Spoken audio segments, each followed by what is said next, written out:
Face of America by Carlos Bulusan. The author's background. Carlos Sampayan Bulusan, born on November 2, 1913, died on September 11, 1956 at the age of 42 years old because of bronchopneumonia. Bulusan described as a farm boy, plowing with a carabao. He is living with his father in a farm while his mother lived in Barrio in Binalonan, Pangasinan with his brother and sister. Because of his determination to help his family, he decided to go to America, specifically on July 22, 1930 at the age of 17. And because he only finished 3 years of education from the Philippines, Carlos spoke little English. Bulusan's narration about his life in the Philippines was followed by his journey to the United States. He recounted how he immigrated to America in 1930. He retells the struggles, prejudice, and injustice he and other Filipinos had endured in the United States, first while in the northwestern fisheries, then later in California. This included his experiences as a migrant and laborer in rural West. The characters: Villar, the one who sent out the disturbing communication to Carl and Jose to go to San Jose; activist, a Filipino, brutally beaten by Jake and Lester, alerted Carl that he had a knife in his left shoe to Carl to cut loose. Jose, activist, Filipino, labor, spoke fluent Spanish, talked to the Mexican workers, brutally beaten by Jake and Lester. Carl, activist, labor, wanted an all-out strike with the workers for their justice and rights. Jake and Lester abducted Villar, Jose and Carl and brutally beaten them. Americans. Marianne, American, clothed and cleaned Carl, feed him, accommodated him, and escaped Carl to Los Angeles.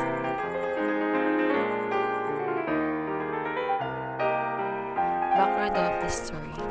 This story is a semi-autobiographical novel with strong ties to the author's experience. It is well remembered because for its insight on their immigrant experience. It was described by one character in the book's original draft as 30% autobiography, 40% case history of Filipino immigrant life in America, and 30% fiction.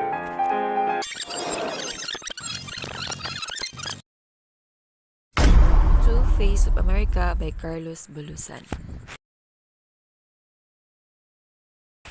In Santa Maria, where I was working with Jose, I received a disturbing communication from Villar. Trouble was brewing in San Jose, 40 miles south of San Francisco. Jose and I took the first bus, stopping a few hours in San Luis Obispo to see how Gansu was progressing. In the early morning, after a lengthy deliberation with Ganzo in his cabin, we rushed to the station and slept in the bus until Salinas. I still do not know why Jose and I never discussed unionism and politics when we were alone. It was only when we were with others, when we were in action, that we spoke aloud and acted according to our judgment.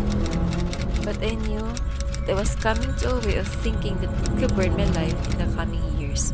I surmised the same evolution was taking place in Jose, but there was still no term of it. I believed that then agitating the agriculture workers was enough, but the next 5 years showed me that a definite political program was also needed. Miller was not at out Preventivo in San Jose. I went to the lettuce fields and talked to the workers. The companies has drastically cut the wage scales. The year before, I had been 30 cents an hour, but now it had been reduced to 20 cents. The Filipino workers struck, but the companies imported the Mexican laborers. There should be a law against importation of labor, I said. It should be included in the interstate laws. The time will come, Jose said. Without the workers, will always be at the mercy of the employers. You're absolutely right, Carl, Jose said. But we have a good precedent in Washington, so we'll probably have some of our demands if we use enough pressure. I was not satisfied, but there was some hope. I went to the Mexican district and gathered together some of the Mexicans who had quit the fields that day. Jose, who spoke fluent Spanish, came and explained to them the importance of the strike. They were enthusiastic. A runner was sent to the fields to stop the Mexicans who were still working, and he came back to tell us that only 50 remained. But we wanted an all-out strike, although we doubted it would be possible. That night, when Jose and I were in the back of a restaurant preparing a leaflet to be circulated, 5 white men came suddenly into the room. I started to run to the door, but it was too late. 2 big men, one wearing dark glasses, scared of Jose. The other man suddenly turned around and shut out the light bulbs. I was kicked to the back seat of a big car. Jose was in the front seat between the driver and the man with dark glasses. When the car started to move, I looked down and saw Millar bleeding on the floor. He looked at me with frightened eyes, bleeding, wanting to tell me that he had nothing to do with our arrest. I turned the other way, aching to hit him in the face. I looked through the window, hoping to find some escape. I was sure that if the car turned a corner, I could jump out. If I succeeded in jumping out, would I escape their guns? My heart almost stopped beating. It was better to die trying to escape than to wait. Enter the woods. In 5 minutes, the car stopped. One of the men in front jumped out. You have the rope, Jake? Yeah. The man on my right got out and pulled me back and I feel my knees and fell out at once, trembling with rage. If only I had a gun or a knife, I could cut these bastards into little pieces. Blood came out of my mouth. I raised my hand to wipe it off, but my attacker hit me again. I staggered, fell on my face, and rolled on the grass. Up! God damn you! Up! Painfully, I crawled to my feet, knelt on the grass, and got up slowly. I saw them hitting me around the grass. They were free. They tore off his clothes and tied him. One of them went to the car with a sack of feathers. The man with the dark glasses ripped the sack, opened the white feathers, fell out, and sailed in light and filtered between the trees. Then I saw something burn the car besides me.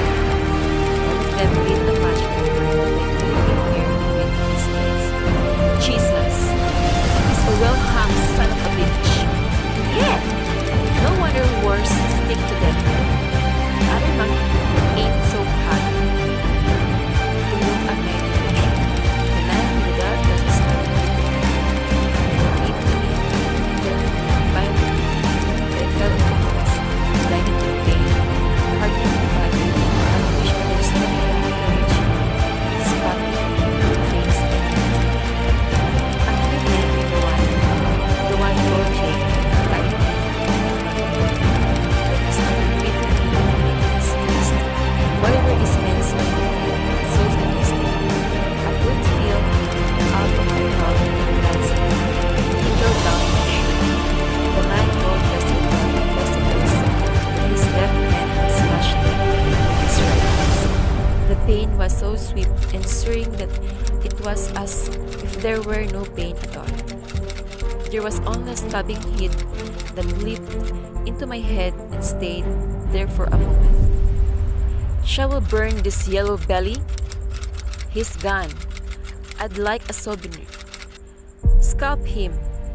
What about the other bastard? He's gone too. They left me. One of them went to the car and took out a bottle of whiskey. They started drinking, passing the bottle from hand to hand. Once in a while, when the bottle was emptied, one of them would come over and beat me. When they were drunk enough, I feared that they would burn Jose. Miller crawled painfully over to where I was lying. Knife in my left shoe, he whispered. Quiet. I rolled over and reached for the knife. Now I could cut the ropes that tied my legs. My hands were free. Then I was ready to run. I handed the knife back and whispered to Miller to roll away. I crawled in the grass slowly, When I reached the edge of the woods, I got up and tried to run. But I had almost no use of my left leg, so that most of the time I hopped through the beet fields like a kangaroo. The night was clear and quiet. I was afraid they would see me. I heard their voices in the wind. Once a flashlight gleamed from the edge of the woods, I lay flat on my stomach and watched it disappear among the trees. Then I got up and staggered towards San Jose. I stopped when it came to the lighted areas to avoid suspicion. I turned away from the business district and headed for the Oriental section. A police car came by. I turned in the side door and opened it. I found myself in a little room, with dolls on the bed and a poor table radio on a small table. On the dresser was a picture of a woman who might have been 25. Someone was in the bathroom. I could hear a noise there. I was reaching for the doorknob when a white woman came out. She stopped short in surprise, letting the towel fall from her hands. "Please don't be afraid," I said. "Some men are after me." She came forward. "Have you killed somebody?" "No." "Did you steal some money?" "No. I will work with the unions." She ran to the little room and brought me a clean shirt. She brought a basin of warm water and began washing my face gently. Then she took me to the kitchen, where she prepared something for me to eat. I watched her. She might inform the police. Could I trust her? "When did you eat last?" she asked. "I don't remember," I said. "Poor boy." She got up, ate everything, and go to sleep. I almost cried. What was the matter with this land? Just a moment ago, I was being beaten by white men, but there was another white person, a woman, giving me food and place to rest. And her warmth. I sat on the couch and started talking. I wanted to explain what happened to me. Poor boy. There was kindness in her face. Some urge to reach me, to understand what I was telling her. And sometimes when she got touched by my description, I could feel her hand on my face. There was tenderness in her touch. "Thank you so much," I said. "Go to sleep now." She switched off the lights and went to her bed.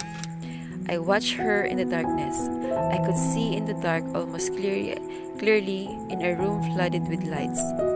"Good night," she said. I lay quietly on the couch. Then tears began to come into my eyes. What would happen to Jose and Millar? Had I the right to run away? Had I?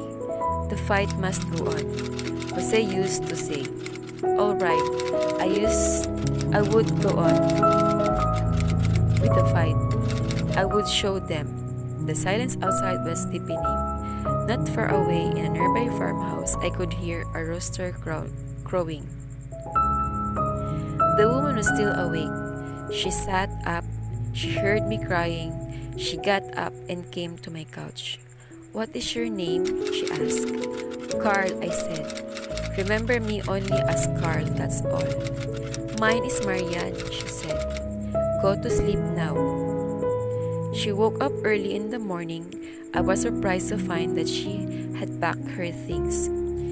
"Wait for me here," she said. "I'll get my car." In 5 minutes, she was back. I carried the suitcases into the car. She sat at the wheel and put the key on the lock. Then she looked back to the town, as though she were committing it to the memory. I knew her look because I had done the same thing 100 times. It was a farewell look forever. The car started to move. "We'll go to Los Angeles," she said. I looked out the window. The sun was rising.